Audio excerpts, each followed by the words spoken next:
Josué, capítulo 6, do versículo 1 até o versículo 16, e saltando o 16, finalizamos a leitura no versículo 20. Está escrito: Ora, Jericó estava rigorosamente fechada por causa dos filhos de Israel. Ninguém saía e nem entrava. Então o Senhor disse a Josué: Olha, estou entregando em suas mãos a cidade de Jericó, o seu rei e os seus valentes. Havia valentes naquela cidade. Vocês todos, os homens de guerra, devem rodear a cidade, marchando ao redor dela uma vez. Façam isso durante 6 dias. 7 sacerdotes levarão 7 trombetas de chifre de carneiro adiante da arca. No 7º dia, rodeiem a cidade 7 vezes, e os sacerdotes tocarão as trombetas. Quando eles tocarem longamente a trombeta de chifre de carneiro, e vocês ouvirem o som dela, todo o povo gritará bem alto. A muralha da cidade cairá, o povo subirá nela, cada qual em frente de si. Então Josué, filho de Num, chamou os sacerdotes e disse: Levem a arca da aliança, e 7 sacerdotes levem 7 trombetas de chifre de carneiro adiante da arca do Senhor. E disse ao povo: Avancem e rodeiem a cidade, e quem estiver armado, passe adiante da arca do Senhor. E assim foi que, como Josué havia falado ao povo, os 7 sacerdotes com 7 trombetas de chifre de carneiro diante do Senhor passaram e tocaram as trombetas, e a arca da aliança do Senhor os seguia. Os homens armados iam adiante dos sacerdotes que tocavam as trombetas. A retaguarda seguia após a arca, e as trombetas soavam continuamente. Mas Josué tinha dado ordens ao povo, dizendo: Não gritem, nem façam ouvir a sua voz. Não digam uma palavra sequer, até o dia em que eu disser: gritem, então vocês gritarão. Assim Josué fez a arca do Senhor rodear a cidade, contornando-a uma vez. Depois voltaram ao arraial e ali pernoitaram. Josué se levantou de madrugada, e os sacerdotes levaram de novo a arca do Senhor. Os 7 sacerdotes que levavam as 7 trombetas de chifre de carneiro diante da arca do Senhor iam tocando continuamente. Os homens armados iam diante deles, e a retaguarda seguia após a arca do Senhor, enquanto as trombetas soavam continuamente. No 2º dia, rodearam outra vez a cidade e voltaram para o arraial, e assim fizeram dia após dia durante 6 dias. No 7º dia, madrugaram ao romper da manhã, e da mesma maneira rodearam a cidade 7 vezes. Somente naquele dia rodearam a cidade 7 vezes. E aconteceu que na 7ª vez, quando os sacerdotes tocavam as trombetas, Josué disse ao povo: Gritem, porque o Senhor está entregando a cidade a vocês. Versículo 20. Assim o povo gritou, e os sacerdotes tocaram as trombetas. Ao ouvir o som da trombeta, o povo gritou com toda a força. As muralhas ruíram, e o povo subiu à cidade, cada qual em frente de si, e a tomaram. Amém? Aleluia. Meus irmãos, o povo de Israel adentrou na terra prometida. O povo de Israel entrou em Canaã, cuja promessa de Deus era a terra que emana leite e mel.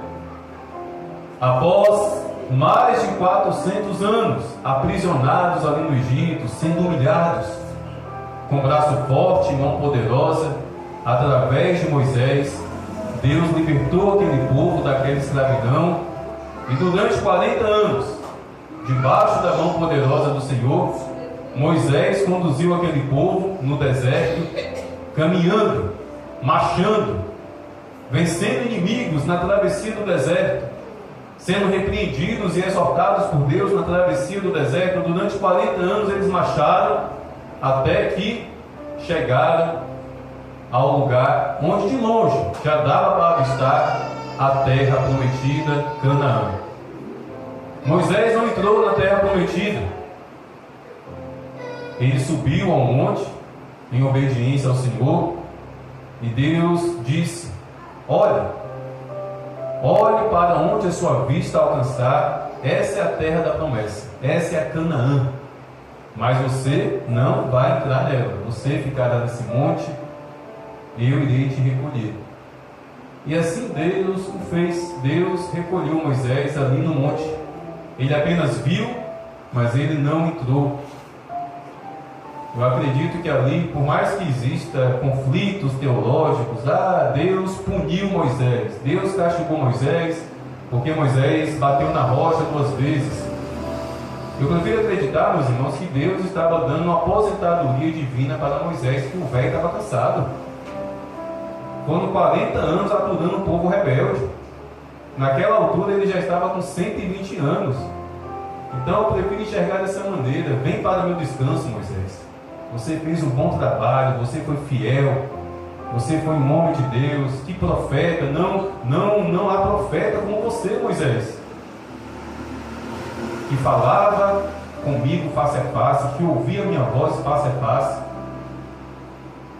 Então ali eu acredito que foi uma aposentadoria divina, um descanso merecido, após 40 anos pelejando e batalhando em favor daquele povo. Mas antes disso, Deus deu a orientação a Moisés: Josué será o seu sucessor. E a palavra nos revela que Moisés impôs as mãos sobre Josué diante do povo. Lá no livro de Deuteronômio, a palavra de Deus diz que a partir dali, um espírito, uma unção de sabedoria repousou sobre Josué. Ele já era um valente, ele já era um guerreiro, ele já manejava bem a espada, mas ele recebeu algo ainda mais precioso, que foi uma sabedoria espiritual poderosa. E o povo enxergou, o povo viu, o povo testemunhou a unção que ele havia recebido, e sem nenhuma dificuldade, sem nenhuma rebeldia. Houve uma transição de liderança e não teve conflitos, porque o povo viu o que estava acontecendo. Josué havia recebido a unção para levar adiante aquele povo. E Deus o animou: Josué, seja forte, seja corajoso, não tema. Assim como eu estive com Moisés, eu estarei com você, Josué, não tema. E Josué liderou o povo, atravessou o rio Jordão, as águas do rio parou, para que o povo passasse, e eles adentraram na terra prometida. Eles adentraram em Canaã. Após 40 anos marchando pelo deserto, finalmente eles adentraram na terra da promessa de Deus, na terra que emana leite e mel. Mas, meus irmãos, olha só o que nós acabamos de ler. Na terra prometida, na Canaã, na terra cuja promessa de Deus foi emana leite e mel, eles se depararam com inimigos. Eles se depararam com homens valentes e maus. Eles se depararam com um povo que adorava outros deuses, os cananeus. Os cananeus eram pagãos, faziam rituais terríveis. Hoje nós ficamos assustados e assombrados, com as crenças religiosas que sacrificam animais. Dias atrás eu postei um vídeo lá no grupo da igreja, bem curto, mostrando uma galinha sendo decapitada em um ritual de magia negra, para alertar os irmãos a respeito das trevas. As trevas não brincam de ser trevas. Eles são fiéis à escravidão que eles seguem. E muitas vezes nós que estamos na luz não somos fiéis. O sacrifício que Deus exige é a oração. Deus não pede de ninguém aqui galinha sendo decapitada, oferenda na porta do cemitério. Deus não pede isso aqui para ninguém. Os filhos das trevas obedecem esses mandamentos malditos com muita alegria, com muita satisfação. E o nosso Deus, Ele nos exige apenas a oração e nós ainda assim vacilamos. Misericórdia. Mas assim era aquele povo cananeu, que habitava aquela terra, a terra prometida, a terra da promessa. E aquele povo se deparou com aqueles inimigos. Meus irmãos, certamente havia murmuradores. Certamente havia murmuradores no meio daquele povo. E eu tenho certeza que muitos ali murmuraram contra o Senhor. Que terra prometida é essa? Que terra que emana leite e mel é essa, que nós mal chegamos e já tem uma ameaça diante de nós? Ah, meus irmãos, certamente aconteceu isso. Certamente houve murmuração no meio daquele povo, porque murmuraram durante toda a travessia por causa das dificuldades, por causa das adversidades, por causa dos inimigos que se levantaram durante a travessia. Em determinado momento eles murmuraram porque sentiram saudade de alho e de pepino. Meus irmãos, eu gosto de pepino, mas eu jamais vou sentir saudade de pepino. E no meio daquela travessia o povo estava tão miserável na alma que se queixaram até disso. Ah, lá no Egito a gente apanhava, a gente era humilhado, os nossos filhos eram jogados no rio, mas pelo menos tinha pepino e alho. Pode uma coisa dessa? O pecado cega, a desobediência cega, a rebeldia de fato escraviza a pessoa na escravidão, cega, misericórdia. E ali certamente diante daqueles valentes da cidade de Jericó, um e outro certamente devem ter murmurado. Mas Deus, o general de guerra, se apressou, liberou uma palavra sobre Josué, uma estratégia de guerra, e Deus disse: vocês irão fazer assim, assim e assim. Durante 6 dias, os soldados, os sacerdotes, todo o povo irá marchar ao redor de Jericó, que é uma cidade fortificada, rodeada por muros altos, segundo os historiadores, cerca de 4 ou 5 metros. Algumas partes desse muro tinha mais de 1,5 metro de largura, e era uma cidade pequena. Naquele tempo as cidades não eram grandes, dava sim para ser rodeada em um dia. E Deus deu esse comando: vocês irão marchar durante 6 dias, e no 7º dia vocês irão marchar 7 vezes, e tudo isso em silêncio. Somente no 7º dia, após a última volta, é que vocês irão gritar com toda a força e tocar a trombeta com toda a força. E Deus deu um spoiler. Deus já falou o final do filme: os muros irão cair, os muros serão derrubados. Ah, meus irmãos, e aquele povo, liderado por Josué, obedeceu. Cedo da manhã eles acordavam e faziam essa marcha. E foi assim durante 6 dias, no amanhecer do dia. E no 7º dia, 7 voltas, marchando ao redor do muro. E ao final da 7ª volta, grito e alarido de guerra, trombeta sendo tocada.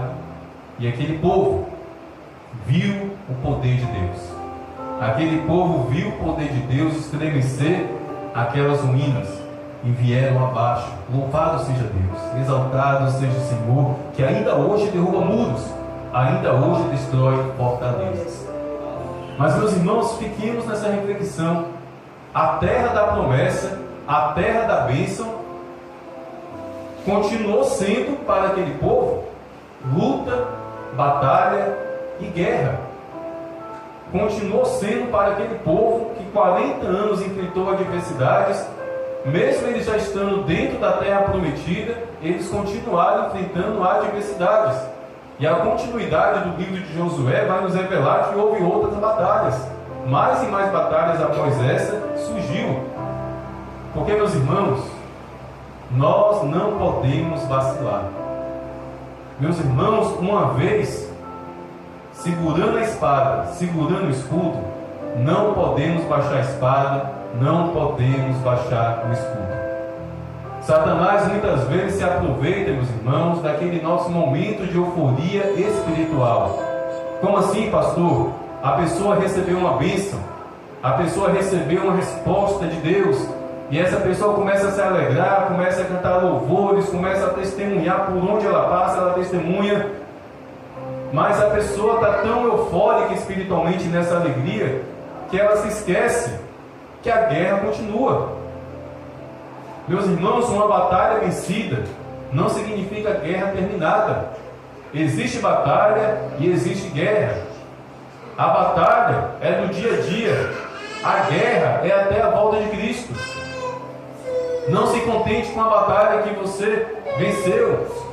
Louve ao Senhor, glorifique ao Senhor, seja grato a Deus pelas batalhas que você venceu, mas não se esqueça, foi uma batalha de uma guerra inteira que nós temos pela frente até a volta de Cristo.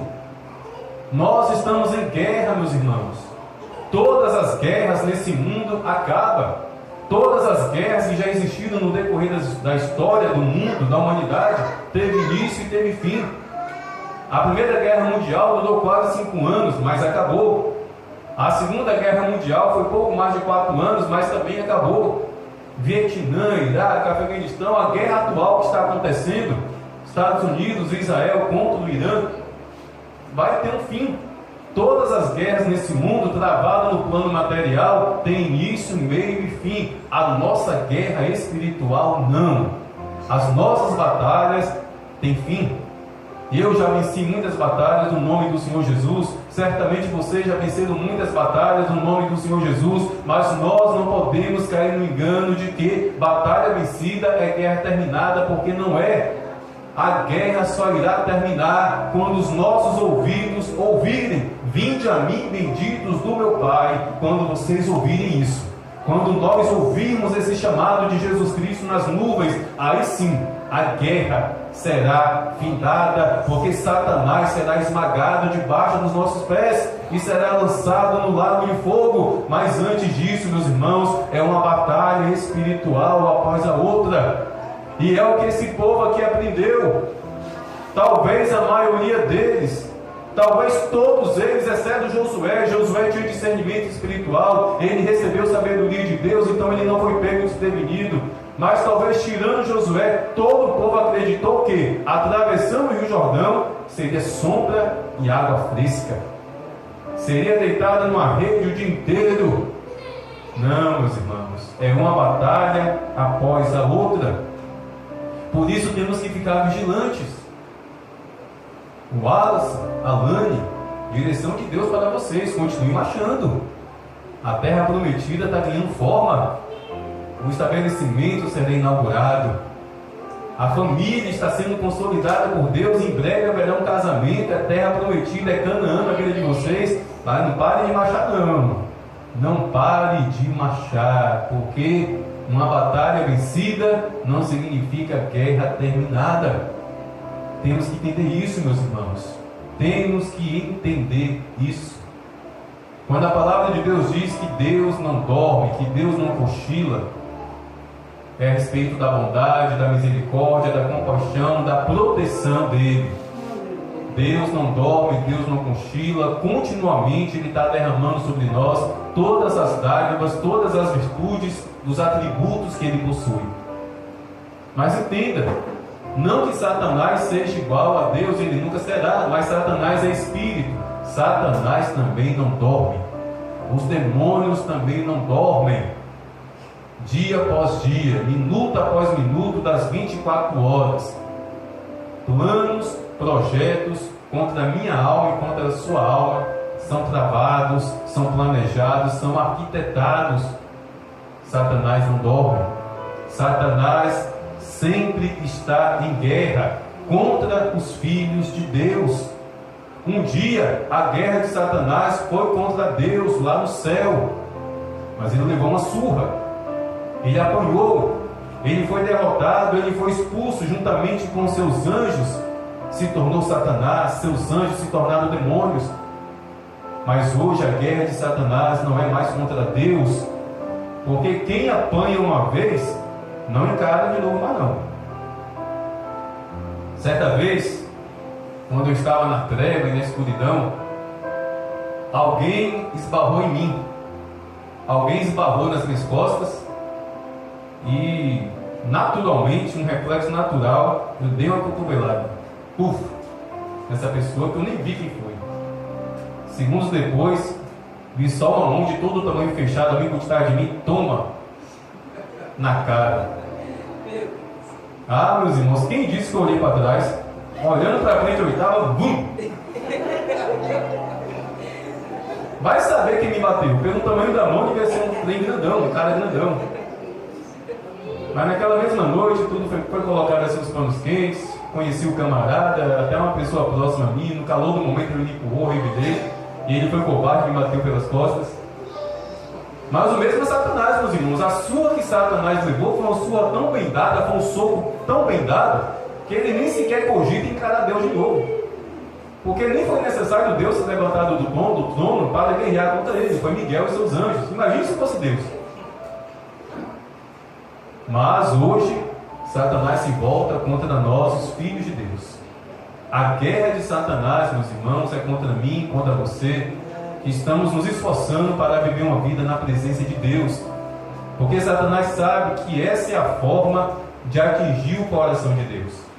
E atinge de tal maneira que Deus enviou Jesus Cristo para morrer na cruz, para nos libertar dos nossos pecados e por meio do sangue dele, nos comprar, nos libertar das mãos imundas de Satanás.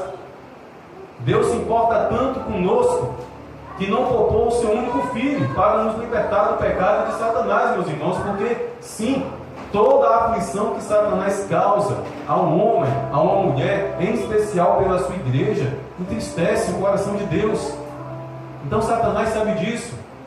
Satanás sabe que afligir na sua vida, que perturbando a sua vida, que te afastando da presença de Jesus, Deus vai sentir tristeza no coração. O Espírito Santo irá se entristecer.